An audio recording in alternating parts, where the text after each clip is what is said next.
The use of armored units is perhaps one of the most difficult chapters to grasp in the entire Advanced Squad Leader universe.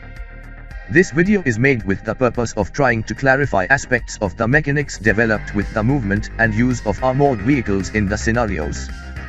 To do so, we will use one of the classic ASL scenarios, called Puma Prowls, released in General Magazine, Volume 24 Number 2 of 1987 and recently updated, and can be downloaded from the Multiman Publishing website. This scenario has the advantage of having 100% of the units are armored, in addition to being small. This video is entirely based on Tom Ripetti's article called Puma Prowling, published in View from the Trenches, Volume 23, published in 1999, which can be found at www.vftt.co.uk. References to the main rules will be mentioned throughout the video. The tabletop simulator will be used as graphic support. The map. Maps 4 and 22 will be used, with the entry point of the Soviets in the first round by the GG1 hex of map 22 and will be the first to move with half of the movement points already spent. The Germans will also enter the scenario in the first round through hex 10 on map 4.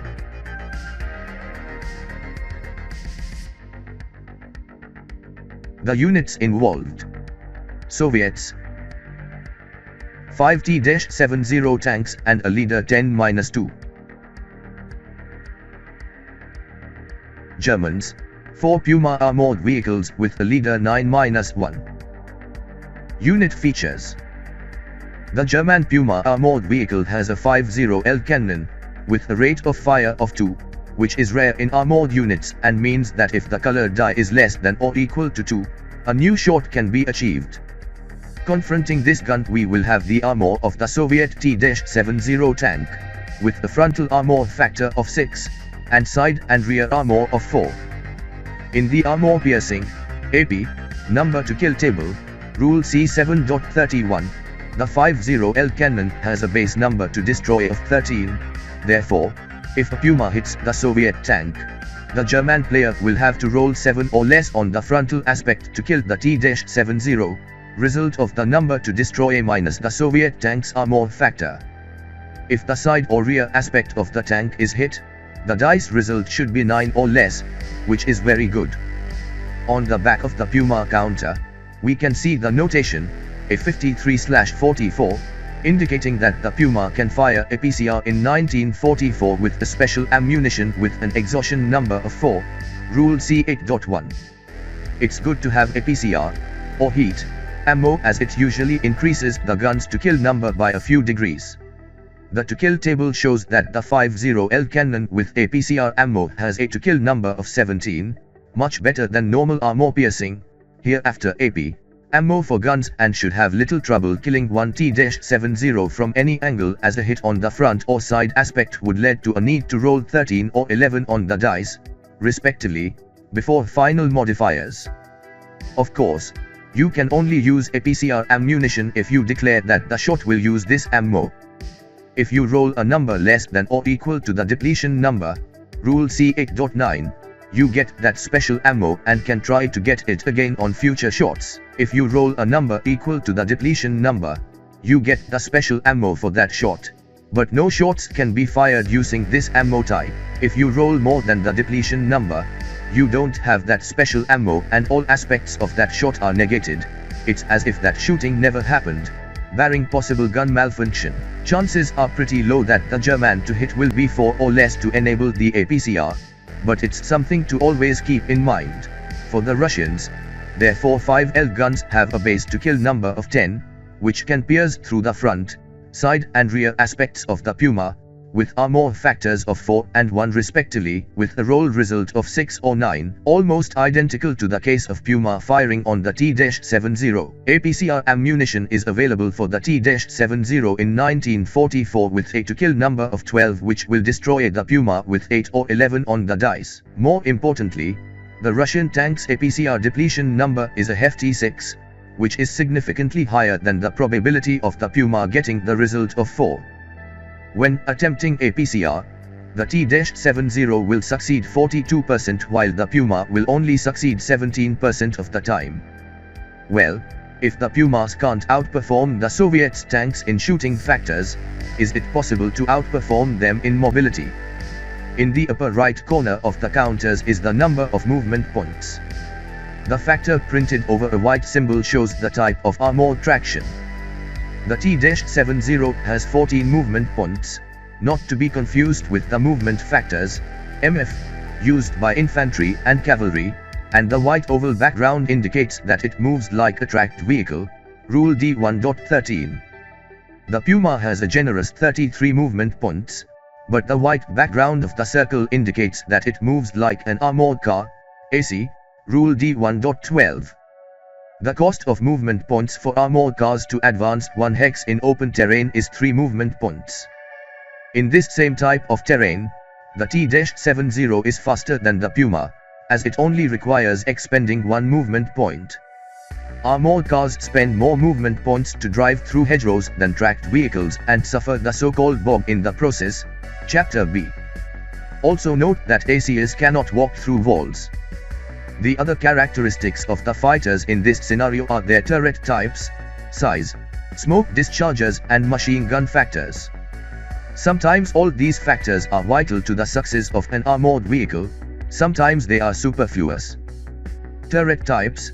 The thin white square of the Puma indicates a slow turret, Rule D1.32, while the broken white square of the T-70 indicates a one-man turret, Rule D1.322, which means that the T-70 must be under the hatch, i.e., buttoned up, Rule D5.2, to fire.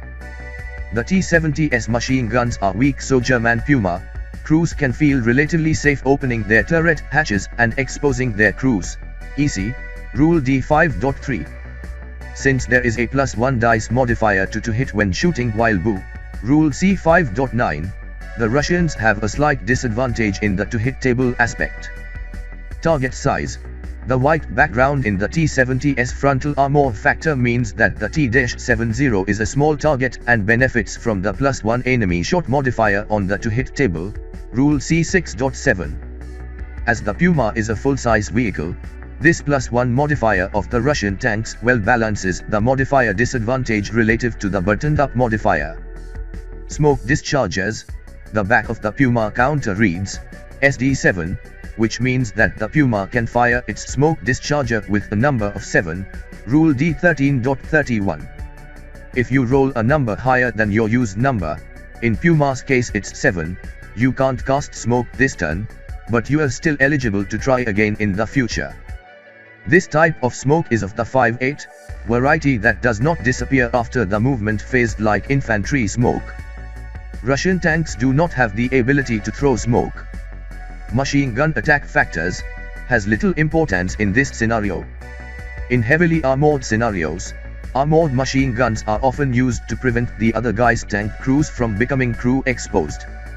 The threat of a tank with a machine gun attack factor of 3rd may firing on an exposed crew, with 8 firepower and +2 modifier for tank protection is usually enough to keep the enemy's crew under the hatch and swallow the modifier +1 to hit the target.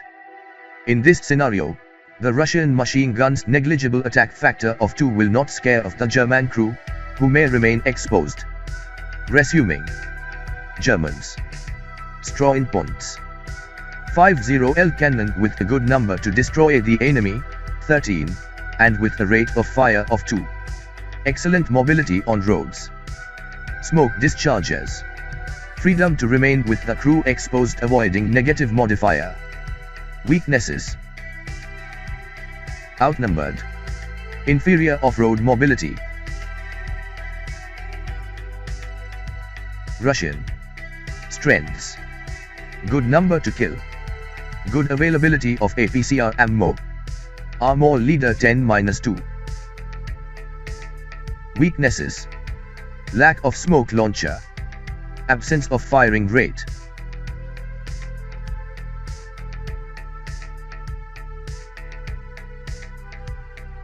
Victory conditions. Victory goes to whoever has the most points, You get 1 PT for each enemy AFV destroyed, immobilized, and 2 points each for exiting your AFVs of the far east-west side of the board on a road. Both sides get to balance attack and defend. Given the small number of units, anything that results in either side having a 2-tank advantage is going to be big.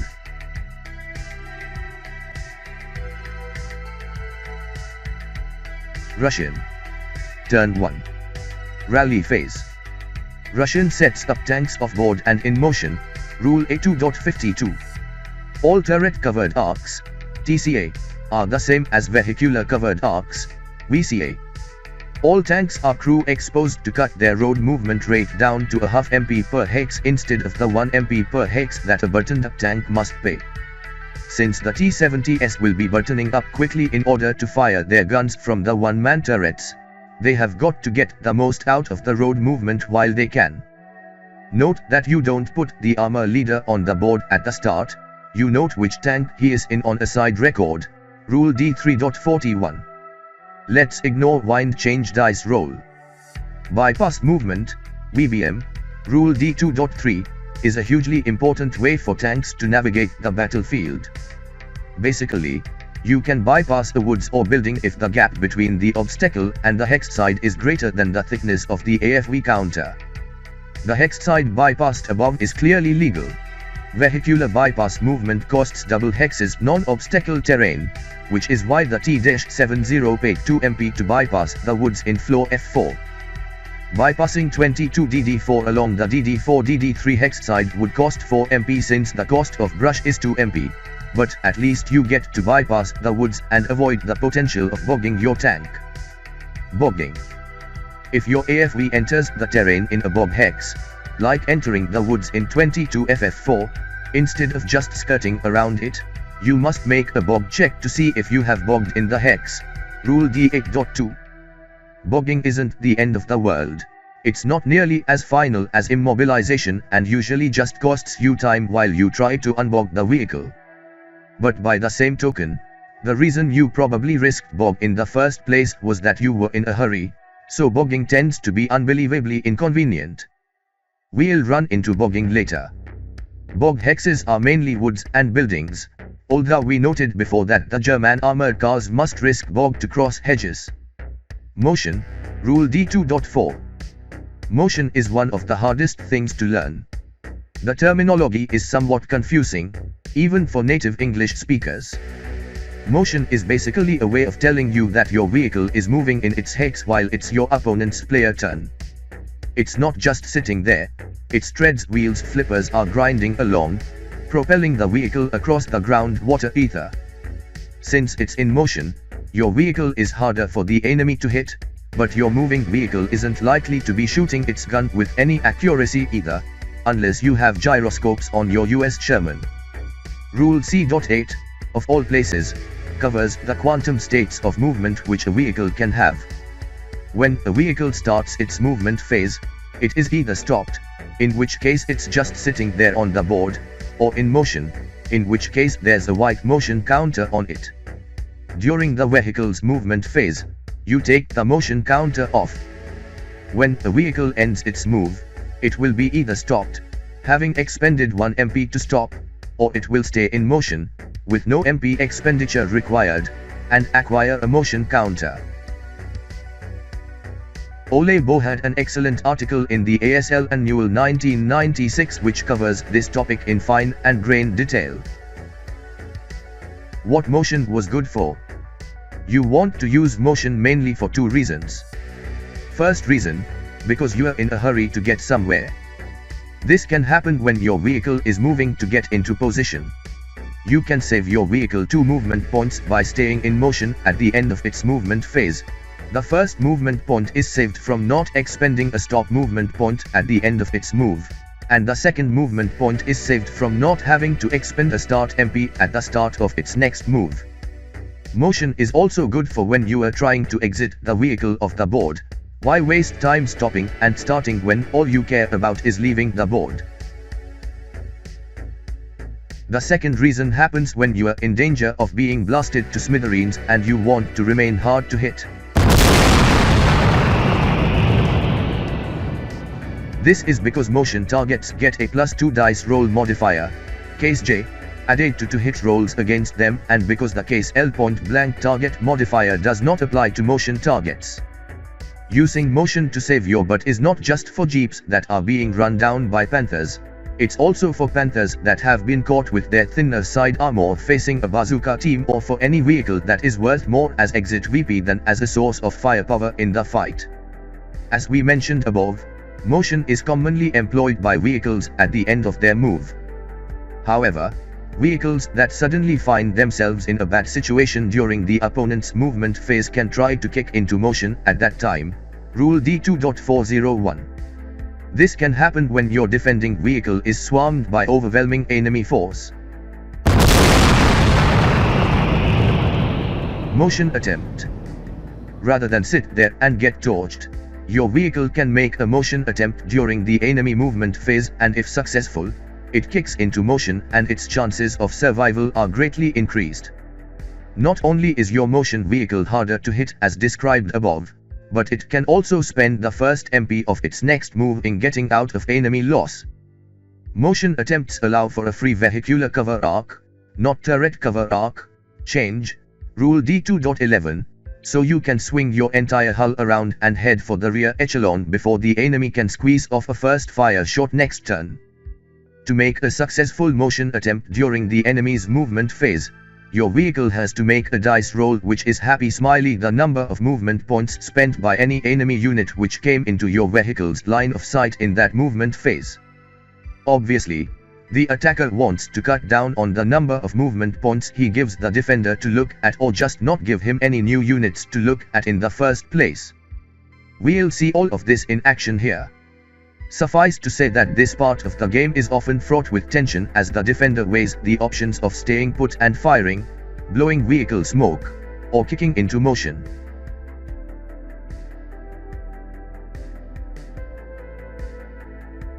Russian sets up tanks off-board and in motion, Rule A2.52. All turret covered arcs, TCA, are the same as vehicular covered arcs, VCA, given by the CA notation. For play-by-email games, I have found it pays to be careful with noting exactly where your covered arc points to. It's an easily understood proposition to say that the 1 side of a sniper counter always points toward the hex ID, but it gets hairier with AFV covered arcs, especially when the boards are rotated relative to each other.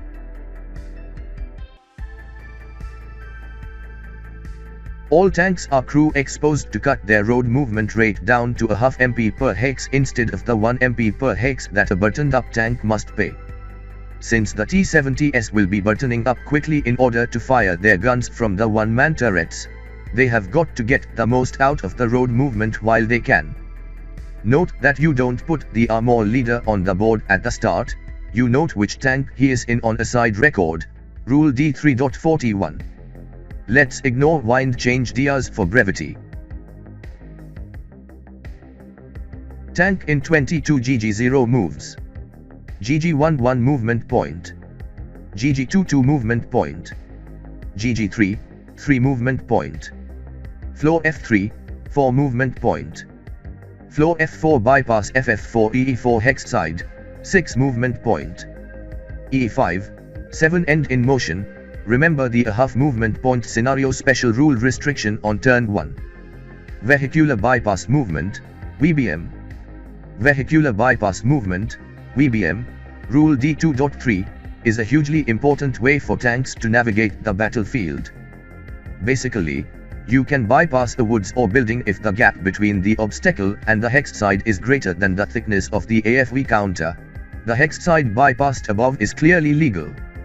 Vehicular bypass movement, VBM, costs double the hex's non-obstacle terrain, which is why the T-70 paid 2 MP to bypass the woods in floor F4.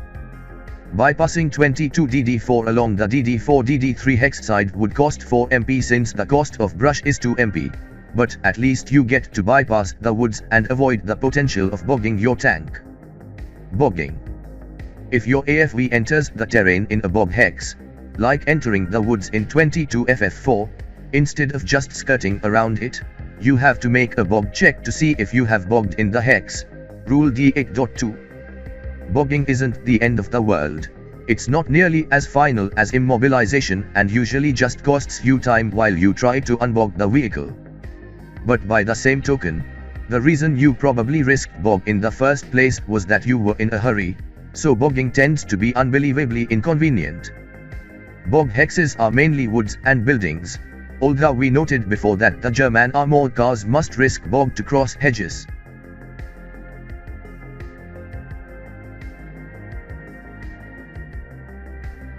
One other thing I should have noted before is that all the vehicles should be under May 8 concealment counters at this point. Vehicles not in concealment terrain automatically lose it when the enemy comes into lows. Note, each of the A12.121 concealment line of sight table. Concealed vehicles benefit from the +2 case KA to hit DRM, so a concealed Puma in a grain hex can be in a pretty good defensive position. Okay, several paragraphs later, we've got one T70 in motion in 22 AE5, CA, DD6, with crew exposed and motion counters on it. Note that the tank in HH1 will spend its first MPE in entering the board on GG1 and its second MPE in changing covered arc from EE1 to EE3. Vehicular cover arc changes generally cost 1 MP per hex site, Rule D2.11.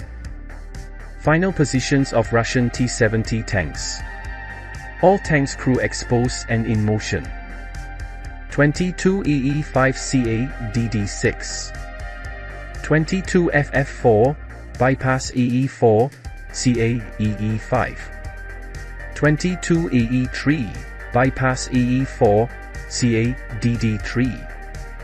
22 FF3 CA EE5. 22 FF3 CA EE5. That last line isn't an error, we've overstacked the hex.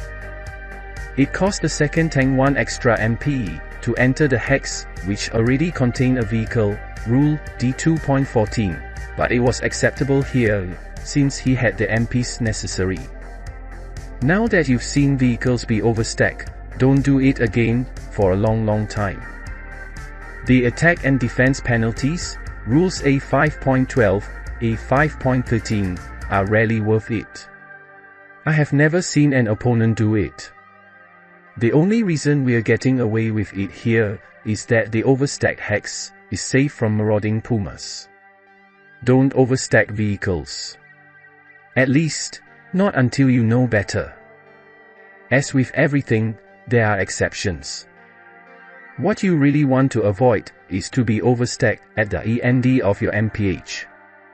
However, it is perfectly acceptable to overstack, just don't do it when the enemy is watching. Note that you can't have more than one vehicle bypassing the same hex site, even if two vehicles are bypassing obstacles on different sides of the hex site, Rule D2.31. This is why we couldn't have a T70 and its MPH in 22 AE4, bypassing the AE4/FF4 hex site. The guy in 22 AE3 is there to show the German player that even though we're Russian, we do have some originality of thought and we're not gonna just plow everybody through the same narrow corridor because it looks convenient. These are important things to remind your opponent of.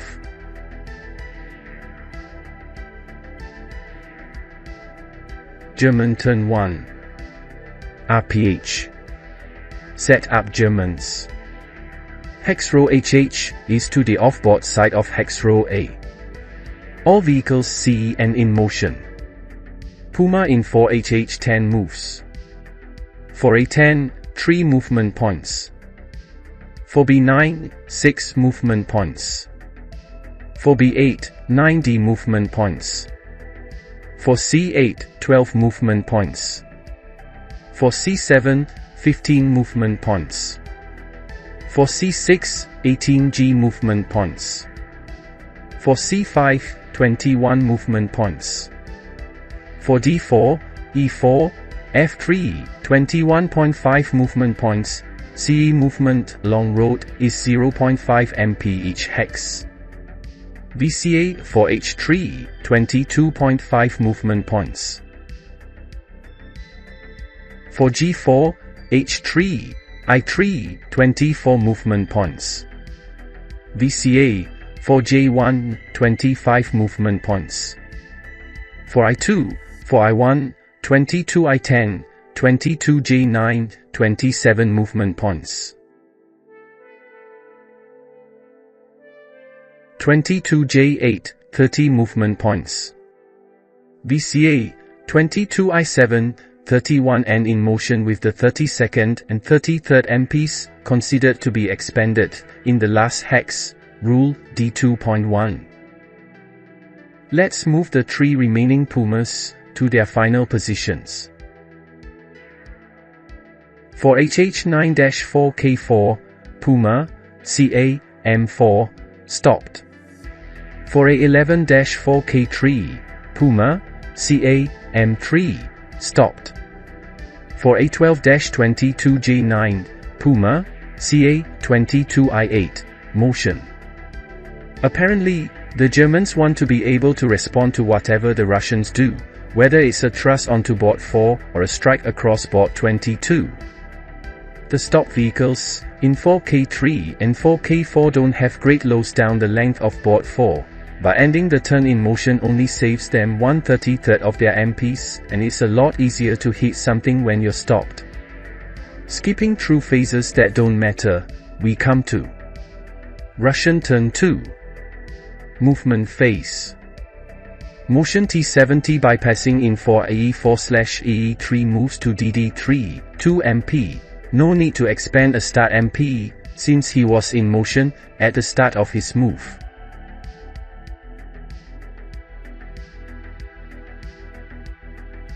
CC4, 3 movement points.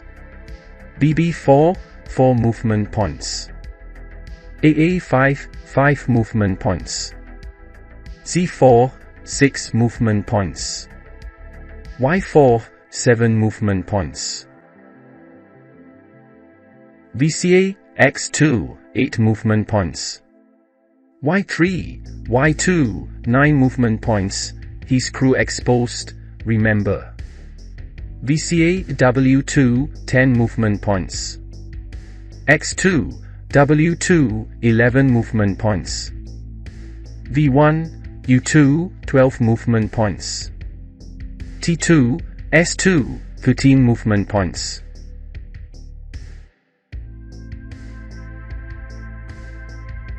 Stop, 14 movement points.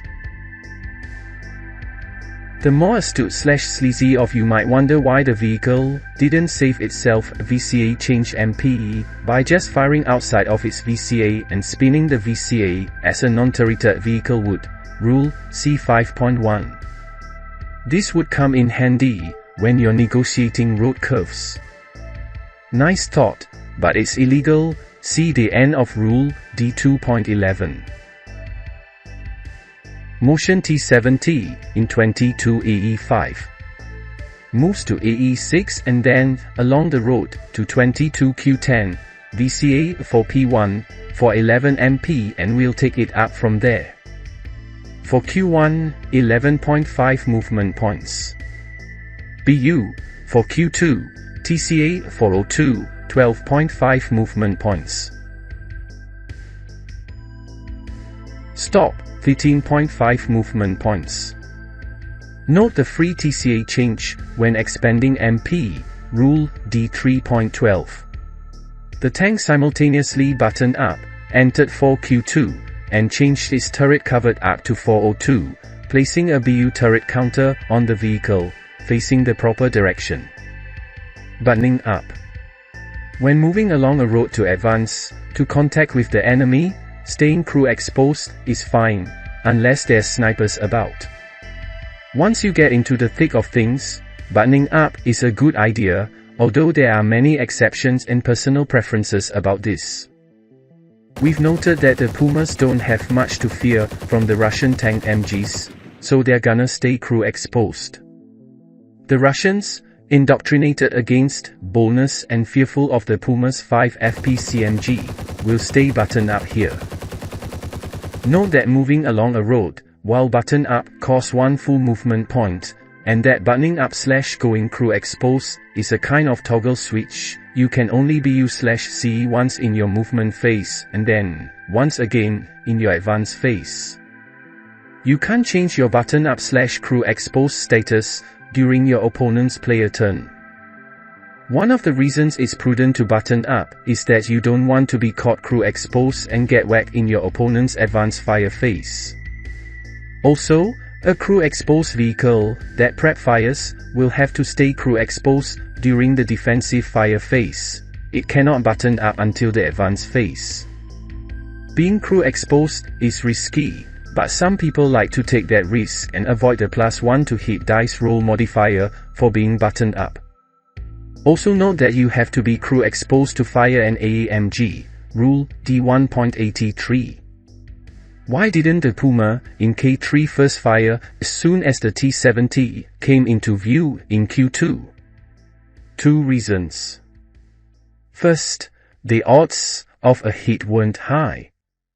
Checking the C3 to hit table, we see that it takes a 10 to hit a vehicle at 0 to 6 hexes range. Checking the C5 fire-based to hit dice roll modifier table, we see that there are no fire-based to hit DRMs, not even for being buttoned up, since the Puma is crew exposed.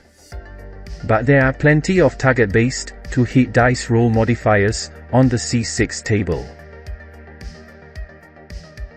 +2 for case J, since the T70 is moving.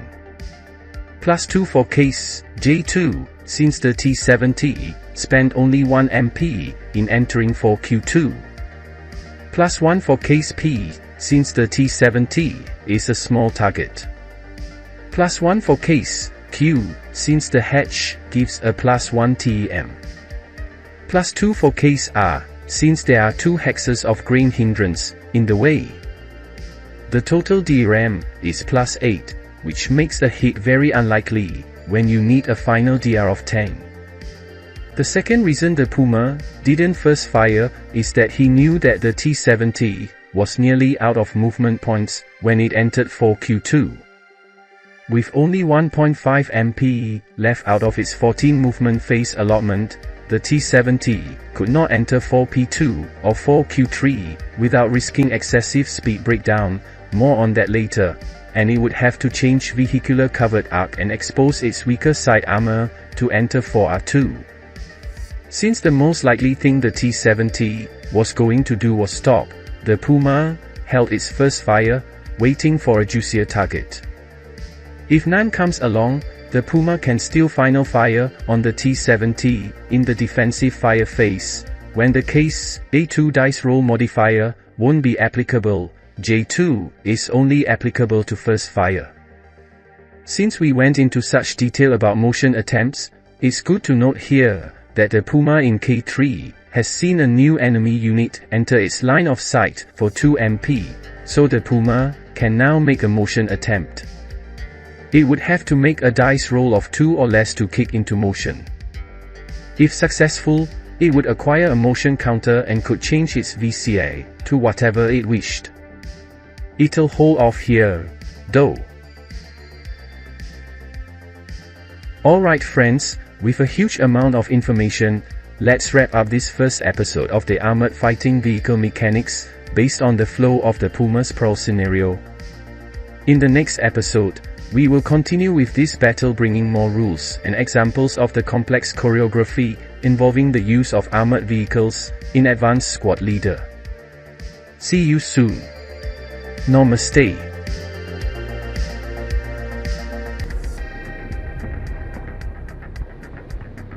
Let's proceed. T70 in 22FF4-4Y2, cover arc, W2, stopped.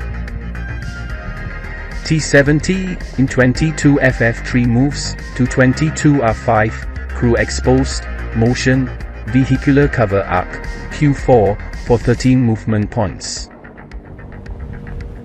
A dilemma. He wants to get behind the wall in Q4 because he read something about being behind walls makes you hull down, which is supposed to be good.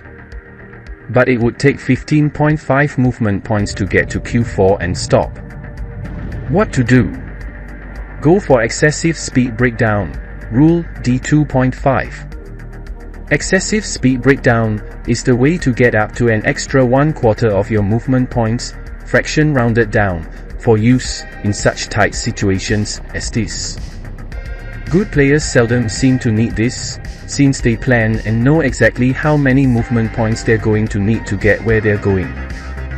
My tanks seem to excessive speed breakdown all the time, revving those engines far into the red zone. Excessive speed breakdown comes with a price, however. You must make an excessive speed breakdown dice roll less than 12 in order to gain the number of extra movement points you desire. A final dice roll greater than 11 means you become immobilized in the hex you are in, which is a very bad thing indeed, considering that you really wanted to be just a hex or two further on. An immobilization, unlike Bog, is permanent and usually deadly. Figuring he'll be lucky, the T-70 will plan on risking excessive speed breakdown. Q5, 15.5 movement points.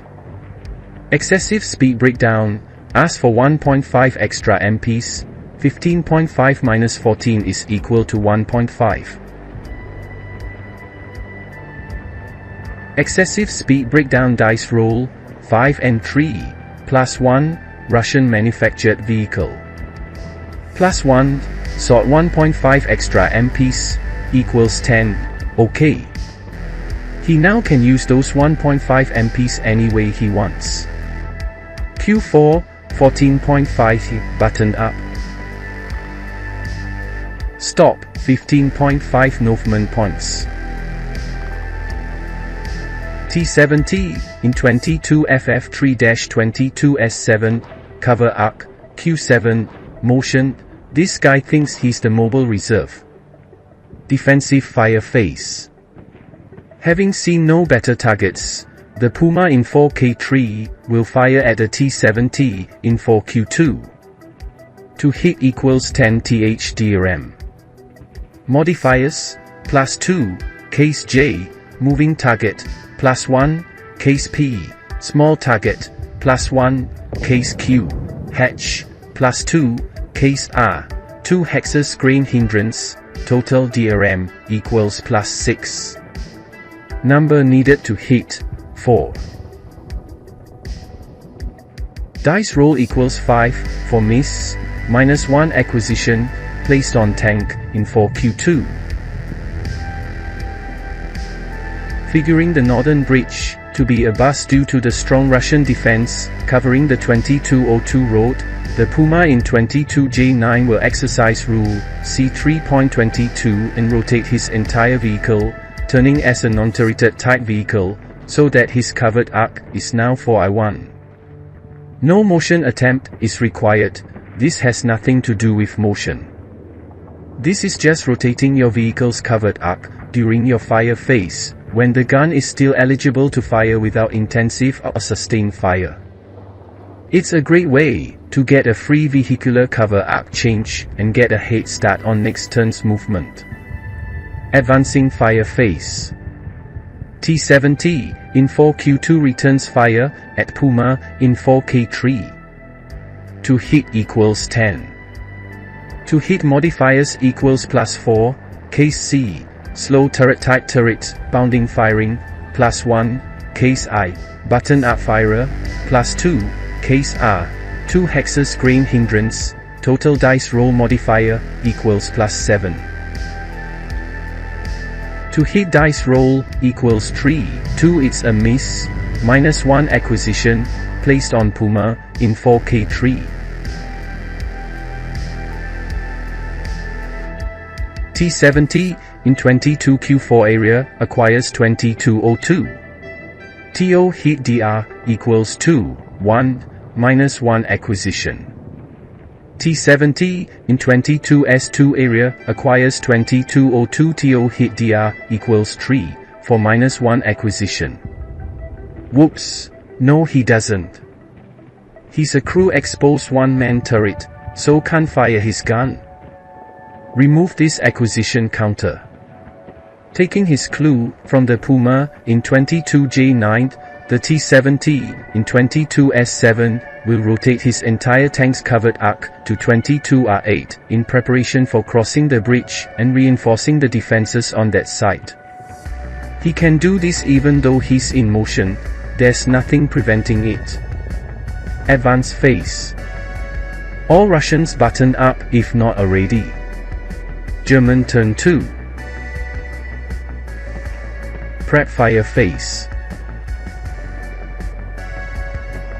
Puma in 4K3 fires APCR at T70 in Q2. To hit equals 10. To hit modifiers. -1, case N, acquired target. +1, case P small target. +1, case Q, H terrain effect modifier. +2, case R, grain hindrances, equals +3. To hit dice roll, equals 3, to no APCR, no shot. Now let's try regular old armor piercing. Same shot, same to hit numbers. TO hit dice roll equals 2, 3 turret hit, rate of fire.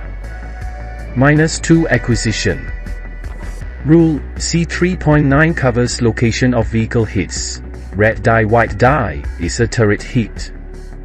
It pays to mind your vehicular covered arc and turret cover arc facings and keep your best armor facing the biggest threat if you can.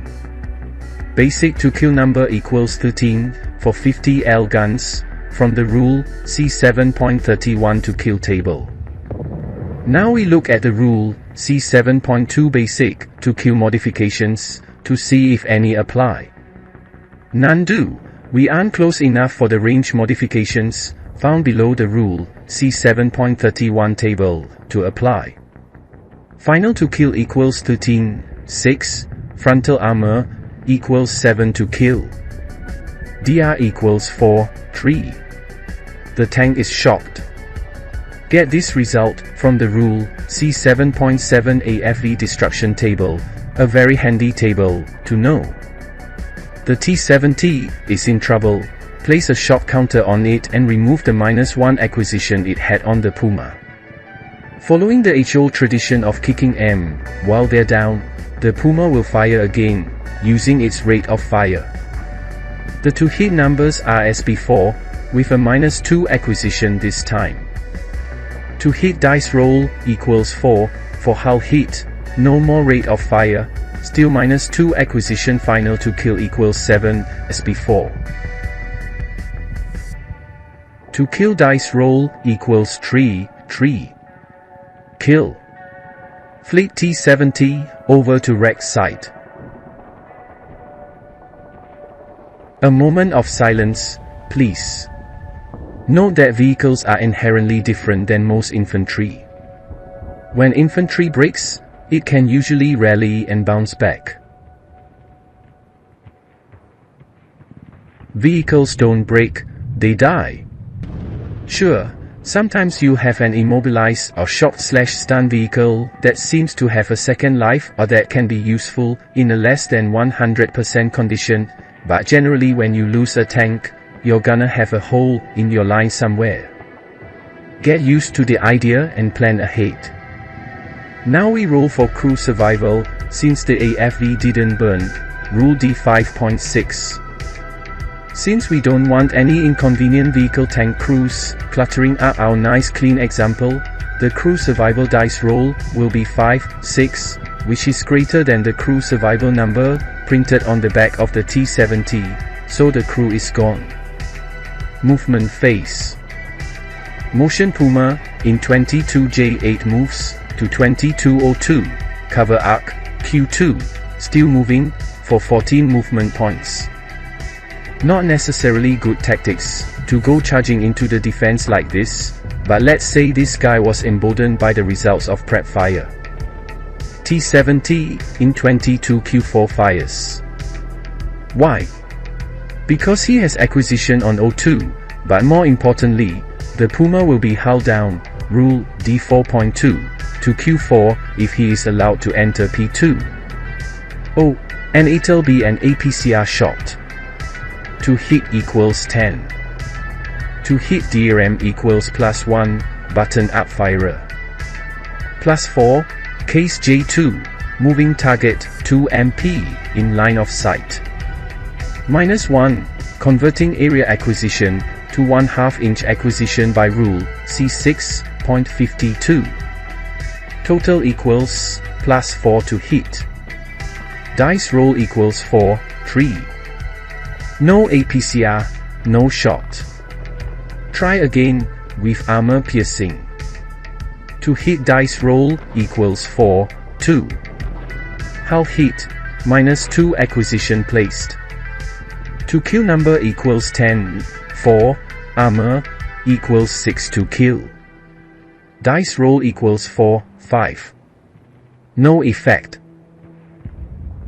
But wait, there's more. You get to use those collateral attack rules from Rule Point 14. This was an attack that tried to kill the vehicle, but failed, so now we apply the to kill dice roll above as a specific collateral attack versus the crew exposed crew, using the He equivalency of 45mm armor piercing ammo, Rule C8.31. The crew suffers a 2 firepower attack on the infantry fire table, with a +2 dice roll modifier for being crew exposed. We see that the final dice roll of 11 has no effect. Usually, collateral attacks have no effect on the crew exposed crew. If you roll well enough to have an effect on the infantry fire table, you usually roll well enough to kill the tank. However, riders don't get the crew exposed dice roll modifier, so they can be hurt by collateral attacks. And for guns that only have He ammunition, the collateral attack is sometimes their only hope of hurting a well-armored tank, because the He to kill numbers are so low. Rule C7.34 He to kill table. Taking this shot reminds the T-70 commander that he has a coaxial machine gun too, so he'll fire that at the crew exposed crew, with a shot of 2 firepower, +2, tank protection. Dice roll equals 5, 1. No effect. The T-70 doesn't lose its -2 acquisition on the Puma, since the coaxial machine gun fired at the same target that the tank had acquisition on, Rule C6.5. Puma continues to P1, bypass P2, 20 movement points, 6 MP for an armored car, to bypass along open ground. The -2 acquisition from the shot above stays in O2, since that was the last location the T-70 in Q4 had line of sight to, Rule C6.51. Puma continues to Q2, 23 movement points. T-70 in S2 fires using APCR. TO hit number equals 10. To hit dice roll modifier. +1, button up. +2, case J, moving target. Total equals +3. The -1 case L modifier for firing at 2 hex range doesn't apply if either the target or the firer is non-stopped or in motion. To hit dice roll equals 4, 2. Hull hit. -1 acquisition. This was the last round of APCR for this guy, since the to hit dice roll equaled the T-70's APCR depletion. Number to kill equals 12, 45L APCR. +2, 45mm APCR firing at 2 hex range. -4, armor. Total equals 10 to kill. Dice roll equals 5, 6. It's a possible shock, Rule C7.41. The Puma takes an NTC to see if it's shocked. Shock normal test check dice, roll equals 3, 1. Okay. Again, the Puma's crew, exposed crew, suffers a specific collateral attack, but the to kill dice roll above was too high to have any effect on the 2 firepower, +2, collateral attack. Tank in S2 fires its coaxial machine gun versus the Puma's crew, 2 firepower, plus 2, dice roll equals 2, 2. Pin test check. Can tank crew spin? You bet, CA 7.82. Pin test check dice roll equals 4, 1. Okay. T70 in Q4 intensive fires. To hit number equals 10. To hit dice roll modifier equals plus 1, button up, plus 2, case F, intensive fire, plus 3, case J1, plus 1, hindrance in Q3 equals plus 7.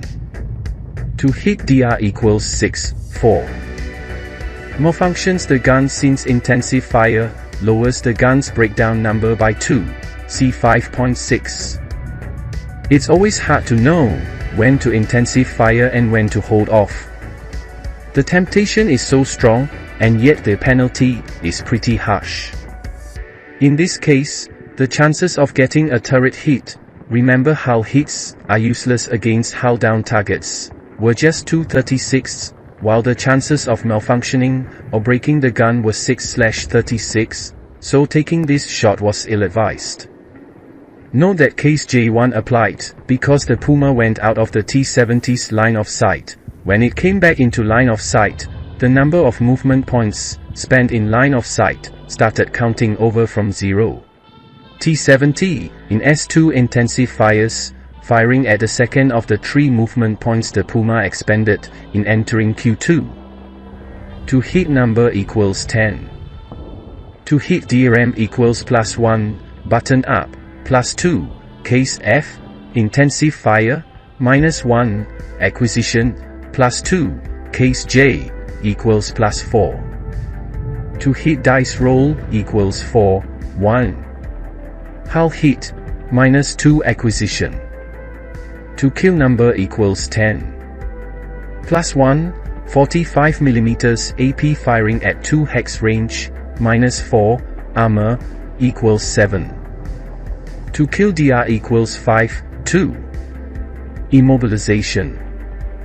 The Puma's crew must pass a test check to keep from scrambling out of their tank, D5.5. Test check dice roll equals 4, 5. The Russian player smiles, thinking he's finally nailed that damn Puma crew, which has survived so much. Then the smile turns to agony, as the German player announces that his 10-2 armor leader is in that Puma, and the crew passes the test check. What a cruel game. The to kill dice roll is used as the dice roll for the specific collateral attack as above, and a dice roll of 7 on a 2 firepower, plus 2, IFT shot has no effect. Just because he can, the Puma will now fire at the T-70 in S2. To hit number equals 10, to hit dice roll modifier equals plus 4, case C, minus 1, case L, 2 hex range, plus 1, small target, minus 2, armor leader, equals plus 2. To hit dice roll equals 5, 3. Hull hit. No acquisition allowed during bounding fire, see 6.55. To kill number equals 13. Plus 1, 15mm AP firing at 2 hex range, minus 6, armor, equals 8. To kill DR equals 6, 4. No effect. Let's take a minute to look at the minus 2 armor leader here. Although this shot didn't kill the target, note how his minus 2 DRM brought the final to hit DRM down from plus 4 to plus 2. The chances of a hit went from 42% to 72%, an improvement of 30% absolute or 73% relative. This is huge. Minus 2 armor leaders are tremendously valuable, because their to hit modifiers often swing the bell curve of probability over to your favor.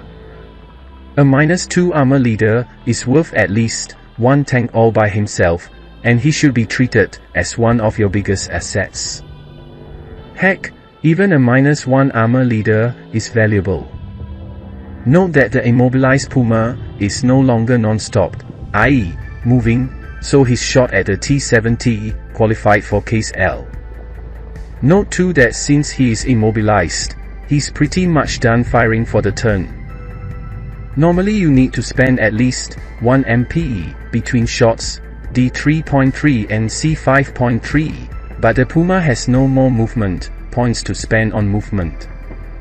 However, an immobilized vehicle can still spend movement points for non-movement purposes, like changing turret-covered arc, and loading PRC, firing smoke dispensers, etc. Read D8.5 to clarify this point. I say this implies that he could spend a quasi-delay movement points and intensive fire if he wanted to. Puma in 4K4 start and move to 22Q9, stopped, cover arc, R7, for 33 MP. Note that entering 4Q2 from 4R2 costs 2.5 MP because of the wreck, B3.42. Actually, he could have gotten to the same final location and facing using only 28.5 movement points. Motion Puma in 22J9 moves to 4R4, cover arc, T4, for 31 movement points, and in motion. Defensive fire phase. T-70 in 22S7 fires at Puma in 22Q9. TH equals 10 DRM equals +1, BU, +2, case J, +1, bridge hindrance, if the line of sight crosses the bridge depiction, equals +4, plus the T-70 is in motion, so we use case C4, which adds another +4 for case C and doubles the lower doctor. THDR equals 1, 2. Double the lower dice roll to 2, then add the other dice roll of 2 and the +4 for case C and the +4 for the other cases, for a final DR of 12. A miss. Notice that even with a grade to hit DR, this was a miss, because of the nully penalties for being in motion. Motion firers, whether using bounding fire or defensive first/final fire, generally aren't going to hit much. The doubling of the lower dice roll usually kills you. You pretty much need to roll a 1 or a 2 on that lower dice roll in order to have a chance to hit, because there are usually other positive to hit DRMs that are going to add on to the case C4 penalty and make you miss. Now, the picture isn't entirely bleak. Motion fire does have its times and places. With a good armor leader, or when you have a relatively clear shot at a stationary target, i.e., without the BU/case J/hindrance DRMs, like what the T-70 had above.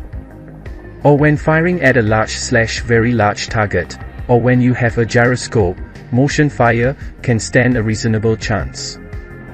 And it's especially good to spring it on an opponent who's not expecting it. Motion fire can stand a reasonable chance. The psychological value of taking out an enemy tank during your movement phase is terrific.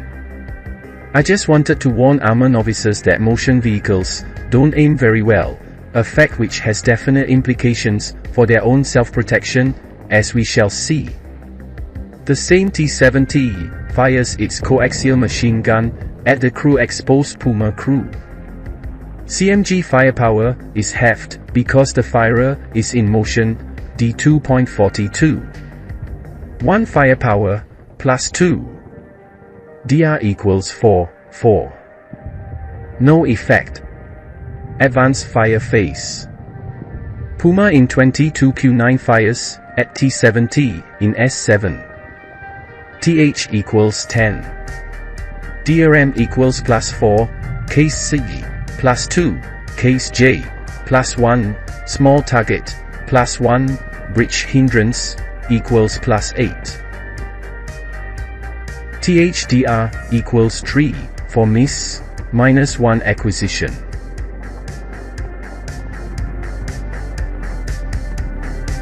With this last movement, we close the second turn, and we are going to advance to the Russian phase of the third turn, taking the opportunity to close this second episode, related to the mechanics of armored fighting vehicles. See you soon. Namaste.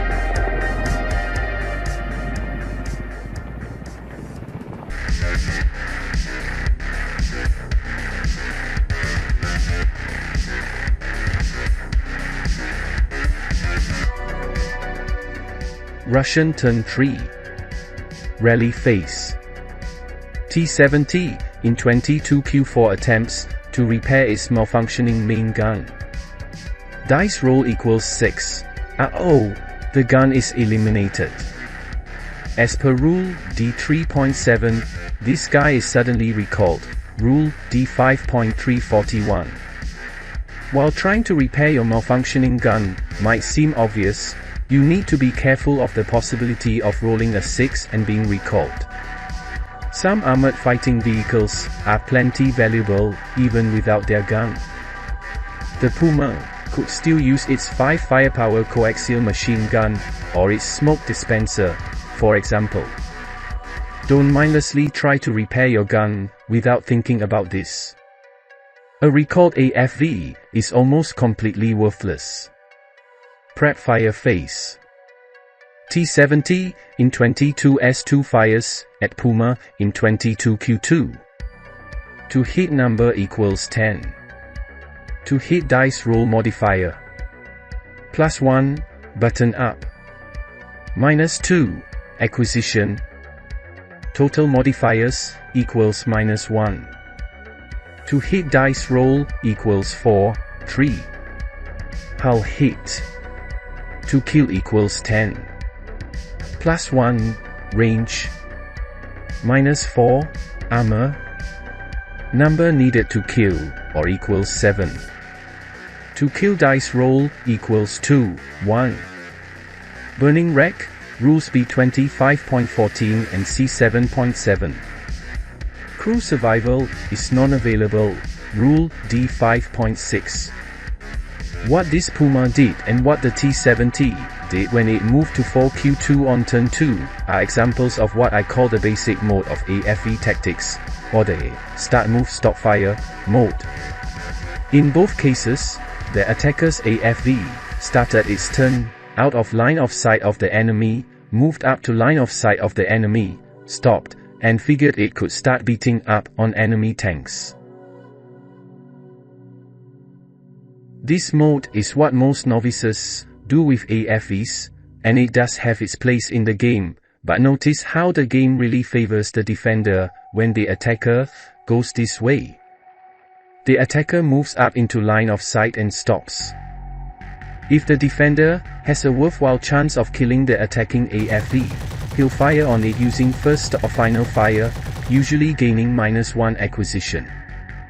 At short ranges, where the to hit number is 10, a button-up defender final firing at a moving attacker will suffer only a +3 to hit dice roll modifier, which still gives him a very respectable to hit probability of 58%.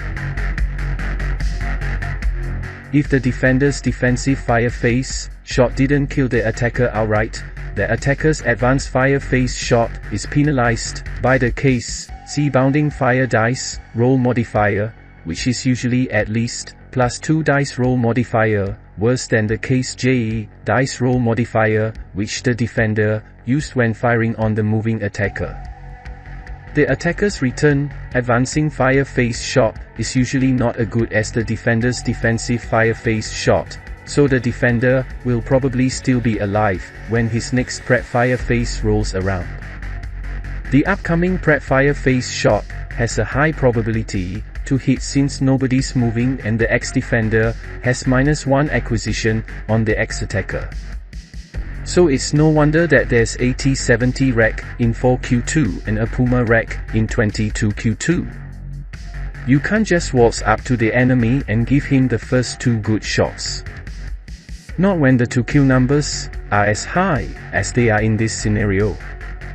Note that as clarified in the errata pages released in Doomed Battalions, armor leaders are worth CVP just like infantry leaders.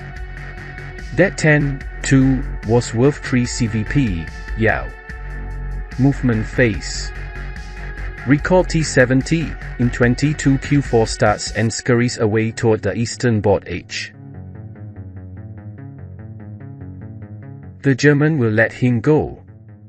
Motion T-70, in 22 S7 moves. This guy's pretty host. He's acquired by the Puma in Q9 and his vehicular covered arc is such that he has to stay in the Puma's line of sight no matter what he does with his first movement point, which means the Puma's gonna get a first fire shot off no matter what. This would be a great time for the T-70 to try for vehicular smoke discharger use so that he could at least hinder the Puma's shot by +2, but alas, the T-70 has no smoke discharger.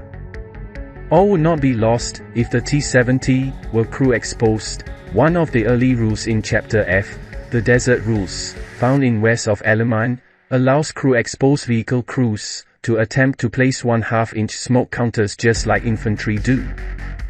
But again alas, the T-70 has stayed buttoned up, so that he could fire his gun from the one-man turret. Sigh. All he can do is try to get out of the Puma's covered arc as soon as possible to R7. As expected, the Puma in Q9 fires. To hit equals 10. To hit dice roll modifier. +2, case J. +1, bridge TEM, if the line of sight crosses the bridge. -1, acquisition. +1, small target. Total modifier, +3. To hit DR equals 3, 4. Turret hit. To kill number equals 13. +1, range. 6, armor. Number needed to kill less, or equals 8. To kill DR equals 3, 3. Eliminates T-70. Crew survival dice roll equals 5, 5. No. The lesson here is that it's a pain to be caught in somebody's sights when you're in motion. You generally don't have much of a chance of hitting your opponent, and he can stop and acquire you and blast you at his leisure. When you're in the thick of the fight, you can defend yourself much better, well stopped. If a big enemy tank comes into your line of sight and threatens to blast you while you can't do much to penetrate his armor, you try to throw smoke, either with a vehicular smoke discharger or with AFV crew smoke, or you try to kick into motion. If a beatable enemy tank comes into line of sight, you can think about blasting it. Note that you could actually try all three options, smoke, motion attempt, and firing your gun, during the enemy movement phase. The only restriction is that the smoke or motion attempts must come before the gun fires. Rule D13.2. T-70 in 4Y2 moves. Start, 1 movement point. X1, bypass X2, 3 movement points.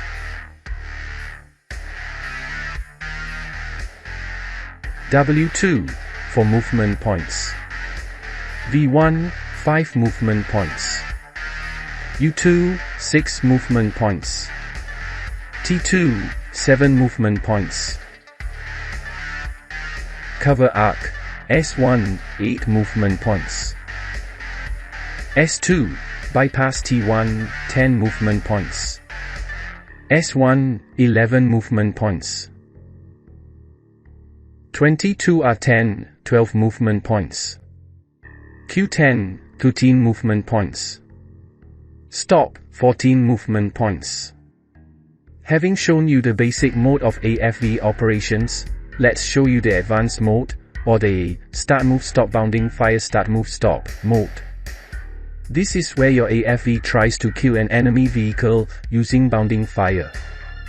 Failing that, making the enemy vehicle kick into motion is often just as good a result.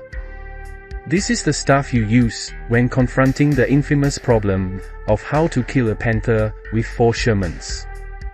Basically, you run up close to an enemy vehicle from out of his covered arc and threaten to kill him with a close-range bounding fire shot.